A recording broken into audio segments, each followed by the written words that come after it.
I started myself as a customer service, and I was moved to air freight, and then I was given an opportunity to do look after the special equipments. I was sometime a sales coordinator also. So very nice. Your voice must be heard. Yes. That's very good. And it should be heard to the right person in the right time. That we call like problems or solutions. It's new challenges every day. If my pricing person is well versed of ocean, he will get into a product of air freight pricing also. So he will not be mastered in this, but he will have a knowledge of this men-driven industry. We had a notion that women can't handle the pressure of late night workings. When I started stepping up on the corporate ladder, I definitely had that challenge, but the family also supported. So if I have a crucial deliveries happening and the attention is required in the office, whatever day, whatever the time, it takes my first attention. We have endless calls, sleepless nights, late night deliveries, late night calls, late night coordinations. Everything happens, but that doesn't happen 24/7. Bringing in a new possibilities.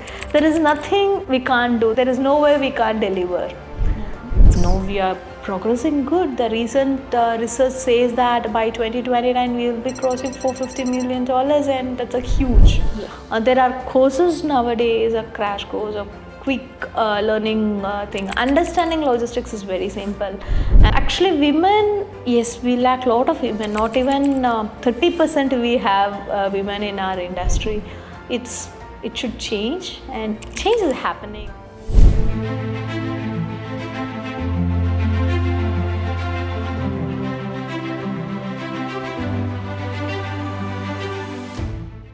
Welcome to Logistics Spotlight. Logistics often described as a backbone of the economy. The logistics service provider, being the heart of the operation, manage the end-to-end supply chain smoothly. Today, we are very pleased to have a guest from the freight forwarding industry, Mrs. Radhika Praveen Kumar, Branch Manager, Prologos Freight. Ma'am, thank you so much for joining us today. Hope you enjoy the discussion as much as we do. Thank you, Fahira, for the lovely note, and I'm really honored to be here representing Prologos Freight. And as you're not, we are a freight forwarding company with the background of Bhutras Group, which is our parent company. And we are the port owners. Kakinada port is owned by us, and we have the couple of terminals, and we are into containers business, freight forwarding, and all logistics put together, including vessel and bulk operations. That's a brief. And let's try to have more insights, and I look forward the greater discussions with you. Yeah, I'm very excited to know a lot about you. So my first question would be, what inspired you to get inside the logistic industry, and especially in the freight forwarding? Okay, that was a choice and the decisions I made while I started my career with Apollo Hospitals as a secretary, and the opportunity was there to start myself with freight forwarding, and I was convinced by giving a note that this industry will have a growth, and this industry was not much explored by me before having that opportunity.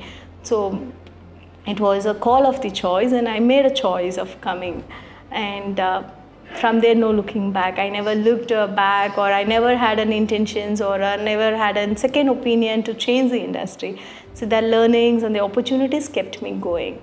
I think it's one of the best choices you made. Yes, one of the best choices I made in regards, because otherwise it would be anyways, even it was in hospitality industry, and now I moved to the service.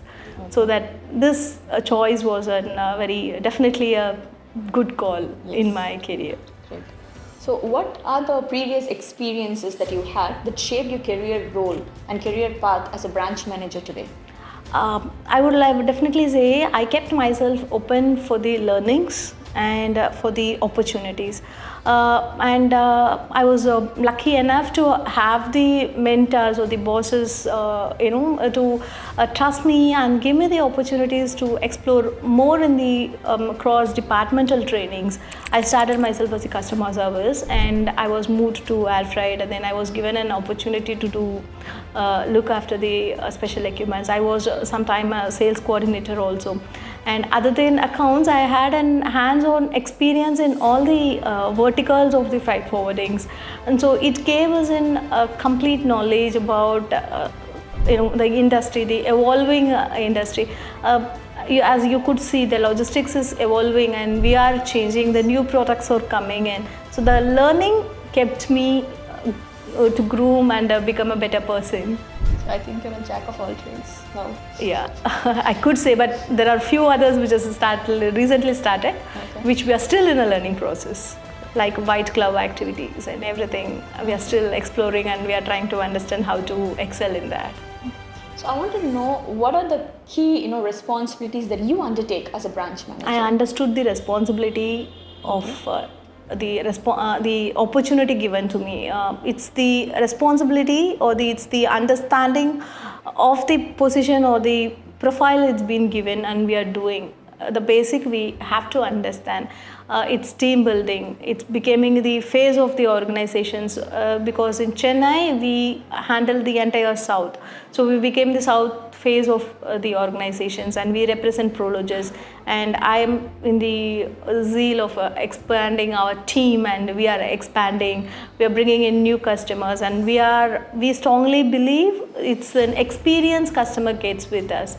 With the relationship, we can bring the customer to continue the service, to their customer to stick on us. The experience, what we give them, does matters, as we are not selling any product, we are selling a service. And it's an experience, it's a solution we are trying to give. And so that's the major key I have. The challenge here, or the mission we are into in the Prologis is building the brand in South India, or placing the brand as Prologis Freight into the South is the mission I am into. It's very beautiful how you say we include your whole team together. Yes, logistics, of course, logistics is a team-driven thing. A single individual can never do a logistics business. Exactly. It's our team. Yes.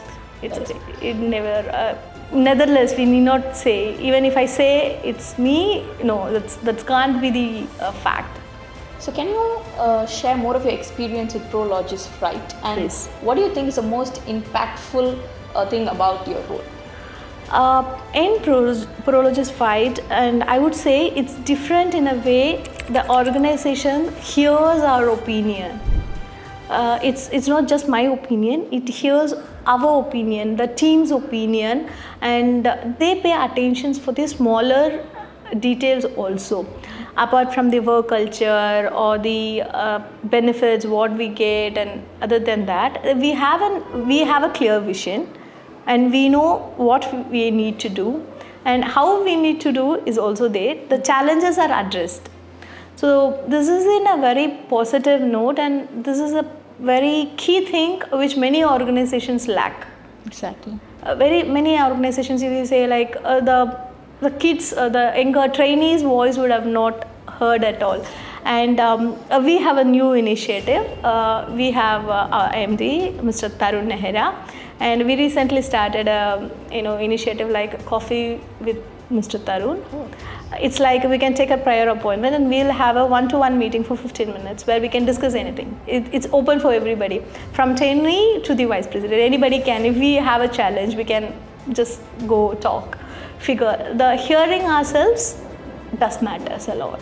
That's very nice. Your voice must be heard. Yes. That's very good. And it should be heard to the right person in the right time. That makes a lot of difference. And this initiative is really good, and it's in my entire career I'm seeing it for the first time.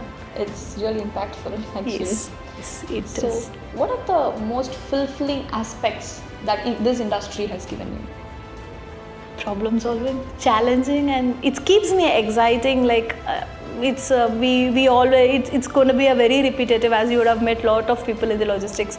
We call like problems or solutions. It's new challenges every day.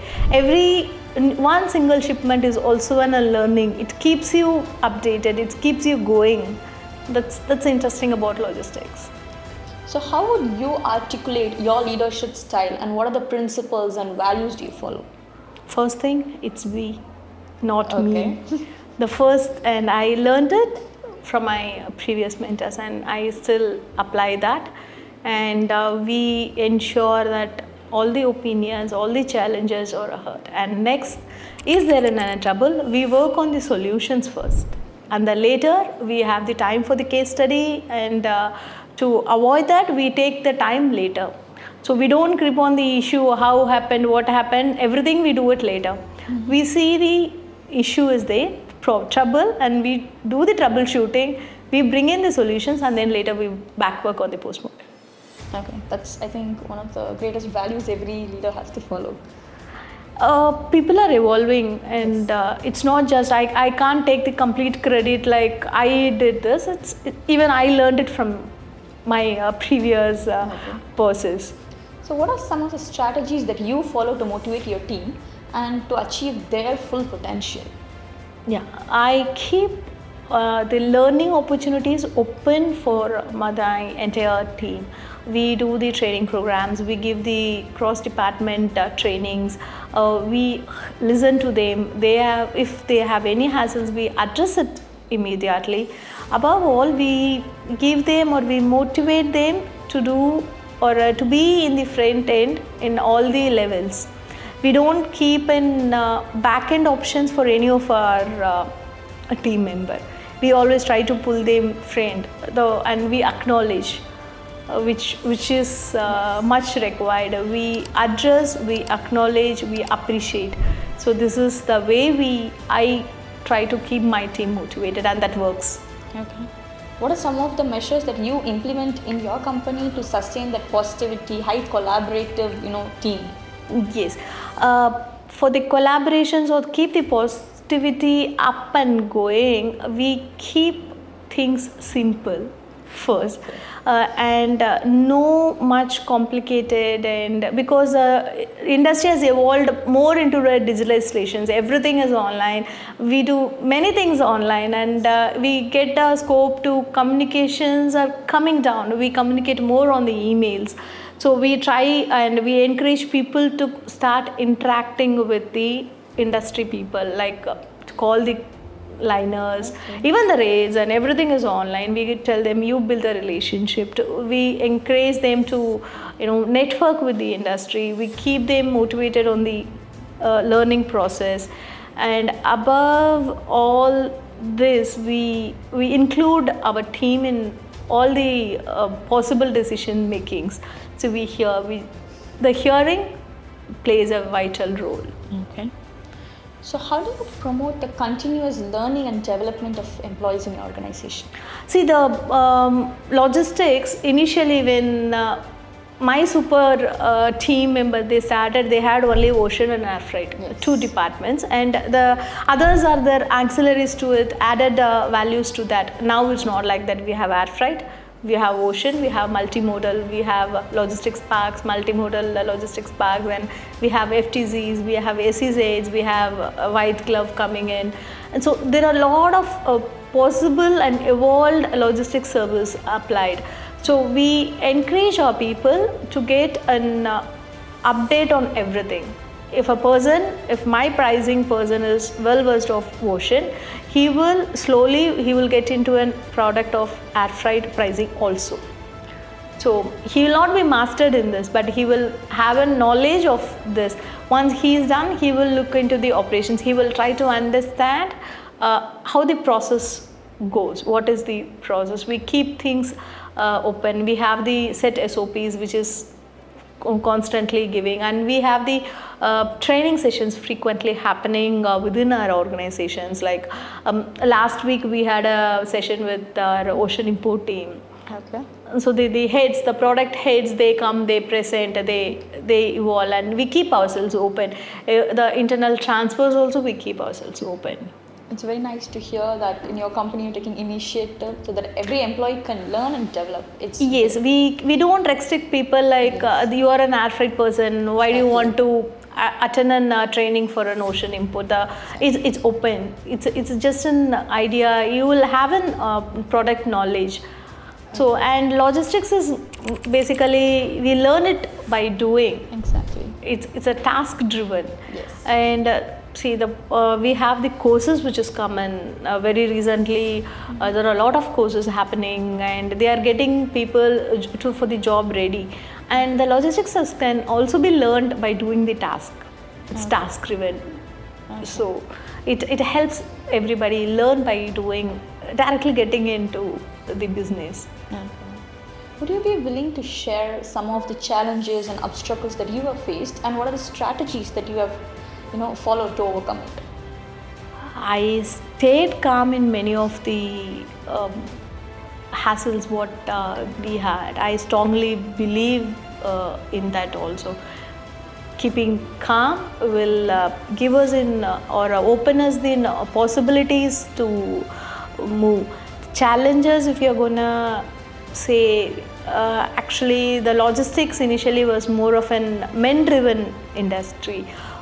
We had a notion that women can't handle the pressure of late night workings and everything, and recently very particularly after COVID it has become 100% digital. We need not anywhere from any desk we can work, and these are the possibilities. It's evolved and given thing. And other challenges, I will say the communications as a South Indian was a key challenge we faced, because predominant our logistics is knowing unknowingly it's headquartered in Mumbai, where language plays a thing, and our Hindi or any other additional languages, though we are well too good in English, language became a challenge initially. And not for me, but I speak Hindi also. And for the other new people, it was a challenge. And for the other people to accept a women in the front line was a challenge. They were not able to communicate initially, or they were not unable to get along because of they've been seeing all the women all together, and it was a little challenging. And bringing in a balance between home and the office was a real challenge. When I started stepping up on the corporate ladder, I definitely had that challenge, but the family also supported. So I would say this is the challenge. Otherwise, logistics is not a challenging thing. You have to understand the responsibility, and you'll have to plan your responsibility. You'll have to give the time for your responsibility and your priorities. Okay, so you mean to say that logistics is more logical? It's logical. You have to prioritize. We don't work the business is evolving 24/7. There is a possibility you can take a days off. In a week we are taking an off. In a week we are taking 2 days also off. So we'll have to prioritize. If we have to be delivered, the deliveries are happening, we'll have to be attentive. So we have to prioritize and plan our things. Okay. So planning and the prioritizing initially was a little challenging for me, because I was not able to put my 100%. Like I was also young, I had a confusions, which comes first, the career, the family, or the kid, which comes first. And later we brought in a balance on everything. As you mentioned, the challenges you have to face between home and your career, I'd like to ask, how did you maintain a healthy work-life balance, and what did you do to ensure your well-being? I meditate. Okay. I recently started, even that I started years before, and that's really helping. And after that, as I told you earlier also, it's prioritizing your responsibility. Which calls more attention takes the first in my to-do list. As I told you, if I have a crucial deliveries happening and the attention is required in the office, whatever day, whatever the time, it takes my first attention. Okay. And for the family or anything, I have the family, well-supported family, which takes me like, it's okay if you're not there, we are there to help. So that's an advantage I had, the great advantage, and I can even call it a blessing. That your motivation starts from home. Yes, and everybody in my family, including I will say my mom, my mother-in-law, my husband, or even my kid today, they encourage me to work. They feel good. They are okay with my absence. Okay. They are fine. If I'm not there, they are fine. They understand. They also understood that I give them the priority when I can put the work on the second place. I come back home, they are fine. So it took some time to understand and then execute that, and it took a much longer time for the people around me to make that point understand. It's not that every time we are putting work first. Of course, the work comes first, and anything whichever can wait, I put it in the second place. Okay. So as you mentioned, this is one of the greatest challenge faced by women in this industry. Do you have any particular tip or a strategy that you followed? I don't take many things on an emotional connect. The calmness or the staying calm attitude of mine puts the logical things first. Exactly. I don't take emotional. There are days where my kid used to be sick, but I'm attending some meetings or I'm in the office. I know that that's little bothering, and I was angry. I was also bothered that time. Now it's like fine. No, I know I didn't do anything wrong. So we'll have to come out of that guilt first. So many women, we carry that guilt. I'm not there for the family, so I have done something wrong. No, we are not. We are good to go. Great. I think that is a very great motivation. No, we need to take the guilt out for any women in any industry to excel in the job. If you're not there in one place, somebody else is doing it. We have to be grateful about that. Exactly. It's okay. 1 or 2 cases, it's okay. Exactly. So as a person in the front line, you would have faced a lot of stressful and challenging situations. True. So how did you manage all those stressful things? Stress, I really don't address the word stress or emphasize on that. Okay. I say it like it's the work. Okay. It's the work. Your work calls for that. We have endless calls, sleepless nights, late night deliveries, late night calls, late night coordinations. Everything happens, but that doesn't happen 24/7.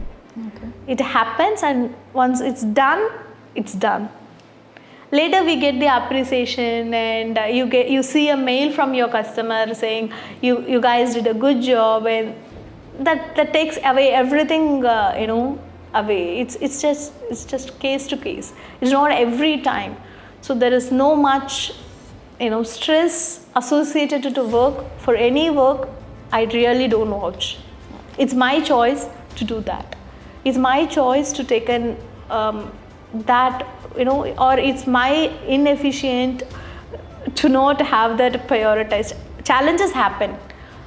Not all the cases it happens. Challenges happen. Last minute improvisations happen. Last minute, troubles happen. But how we fix it brings you, or it makes you to be in a lesser stressed zone. It shows that you're a very calm, dynamic person. Yeah, I'm aggressive too sometimes. Okay. I lose my temper like everybody. Even that happens. Yes. Can you share one of the standout, memory that you have of your success story that holds a very special place? Yeah, I have not met a customer face to face, but he supports me since quite a long time. He never bothered to meet me in person. Whenever I call them for an appointment or anything, they said, "We don't have a trouble. When we are calling you, think that there is something to be fixed." So I feel so good. That generally doesn't happen. Our industry, we put a lot of effort in the marketing, and then we'll bring to the sales. We meet, we convince, and then happens. But everything happened for me through a call or through a mail, and I have not met that customer since 2 years, and that's happening. I see that as my good. And challenges, I would say, I brought a organization's logistics cost by 20% lesser with their previous year budget. Okay. So that wasn't a big challenge. We took them, or we took a chance, and we offered the customer by saying that we will bring the logistics cost straight by 20% for the increased volume of 15%. Oh, So these two things, I think I feel really good about happening something good. so would you say these are the milestone of your? Success stories. Okay. I'll call it a success story. Okay. So, what aspect of your role as branch manager brings the greatest satisfaction? Handling the P&L, Okay. being responsible for the branch as well as for the organization, and it gives in pleasure by saying I am responsible for the growth. That calls in a bigger responsibility and bigger satisfaction. So, what are the most significant trends or innovations, currently influencing the freight forwarding industry? I would say many. Digitalization, getting everything, automated. It's a good thing happening. Sometimes it pulls us back when we don't have any human interface. When we call, we are supposed to send a mail, wait, chat with the bot, and then get back to the customer service. But these are the good initiatives. This is opening in bigger opportunities, like where we are able to figure out the solutions better. We are easily able to manage our multimodals, or we are bringing in a solutions, and we are bringing in the route developments. When we couldn't send shipments from India to Russia, we moved the shipments to India to China, and then we moved it to China to Russia. That was possible. So all these innovations and keeping things open, the updates are bringing in a new possibilities. There is nothing we can't do. There is no way we can't deliver.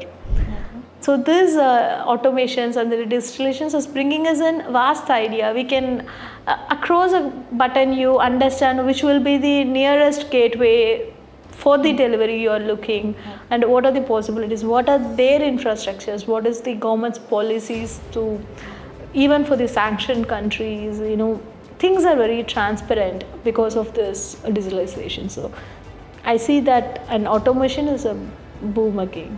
Many things are automated. We don't follow much. Your tracking is automated. Your delay updates are automated, where you are not in dark, or so that you are bringing the same visibility to the customers. Okay. So, how is the freight forwarding industry performing in India considering the current economic and market conditions? No, we are progressing good. The recent research says that by 2029 we will be crossing $450 million, and that's a huge. Yes. With an hike of every year 10 to 15%, and we are progressing good, and the opportunity is also huge.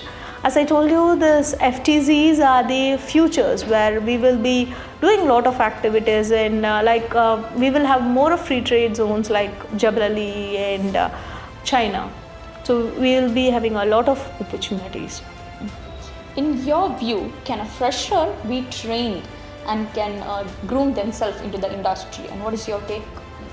Yeah, freshers are always, welcomed with a smile in our industry. There are courses nowadays, a crash course, a quick learning thing. Understanding logistics is very simple, and it's more of a task-driven industries. And youngsters today, they are very good in the automations. They understand the system language better, so they can excel. They should come in an open mindset to keep themselves open for learning and the possibilities. They should accept the opportunities which comes, as I did when I choose logistics. So, what is the one tip or advice that you would give for fresh graduates who want to come into this industry? Do a course, a short time. That will give you an healthy mindset. You will not feel like everything around is Latin, Spanish, and you have a basic idea, and you know the term, the language of the industry, and then you come back, get a good taskmaster, get into a good task, and you will learn. The learning will automatically happen. Not a lot of people or graduates are aware of this industry, especially women. So, what is your advice, especially for women who want to come inside this industry? Actually, women, yes, we lack a lot of women. Not even 30% we have women in our industry. It should change, and change is happening. Women are more into back-end operations or dock officers, and we would now it's little changing, and the courses are also recently added. All the MBA in shipping and logistics or anything, or it's not very old courses like what we had initially. It was international business few years before, and from there it evolved to shipping and logistics in the MBA stream. And from there, and initially MBA shipping and logistics were considered that it caters for the crew. Yes, exactly. Crew, not for the freight forwarding, but no, that's a myth. And it changes. The education opportunities are there, the industry is growing, and industry is evolving, so it's a good one and best one in a way, where you can learn many things, you can reach good possible positions. Okay.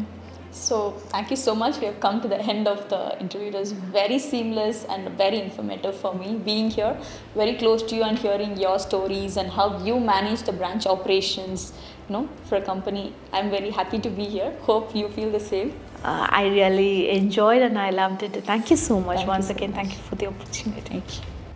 If you are a logistic enthusiast who wants to learn, get inspired, and get to know the industry inside out, then this is a place for you. Like, share, and subscribe to the Logistics Spotlight, where you'll sail with us in the journey.